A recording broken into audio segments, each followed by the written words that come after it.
Hey, Javonte, thank you for joining us again. Our first question for you will come from Greg Barnes. Hey, Javonte, what was your goals coming into today? What did you feel like you needed to showcase, and how do you think you performed? Honestly, I just wanted to go out and compete in front of the scouts and let them see me for the first time in person without my pads on and all that. And honestly, I feel like I had a pretty good day overall. All right. Do we have any other questions for Javonte? Hank Kurz, go ahead. Sorry about that. Stop. All right, Javonte, what were the things you worked on? I mean, the numbers it's kind of a weird factor in this. They see what you can do on tape, but then they're going to evaluate by how fast you run and how far you jump and all that stuff. What were the things you worked on in that regard to try to improve? What numbers did you try to improve? Yeah, definitely my 40 time. I improved that a lot from when I started working out in January.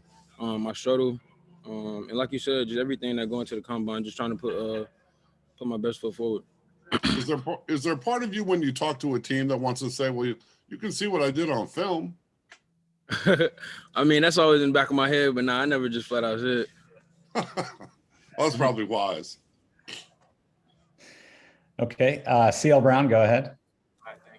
Hey, Javonte, I was curious of your thoughts on when Sam ends up being the quarterback that's out there throwing for you guys. I think Michael just said that you guys didn't find out till yesterday, but was that a bit of comfort maybe for you, or can you just take me through your thoughts on that?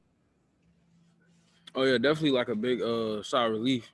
Just knowing Sam was gonna be throwing just the same timing that we always had. I felt a lot more comfortable with him throwing. Not a knock on Coach Galloway or anything like that, but just having Sam back there, we've been doing this for 2 years now, so it was a lot more comfortable with him in the backfield.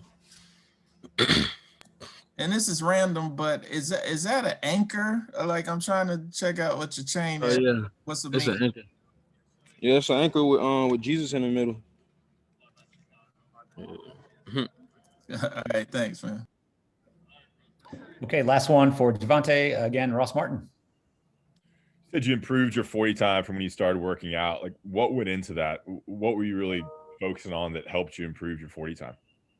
Yeah, just like technique things, hand placement, like the start, and also just like my back end speed. I feel like that's one of the biggest things that go into running the 40-yard dash. Is there a way to show explosion in the pro day like this? I mean, how can you show how explosive you are? Is that through the jumps or just through your start? I mean, how did you kind of show that? Yeah, honestly, I think it's like from your 10-yard splits, the broad jump, the vert. I feel like all those things go into how explosive you are also. And also the bench press. All right, one last one from JB Ricks. Yeah, thanks, Mark. Sorry to raise my hand so late. Javonte, I just wanted to ask you, what was it like being out there with your former running back mate, Michael Carter, and maybe the competition you two were bringing together, the inspiration, the encouragement? What was that like being out there with him during this pro day? Yeah, it just felt like old times, like back at practice, things we always did, week in and week out, just competing with each other. All right, Javonte, thank you. Appreciate your time. Appreciate it.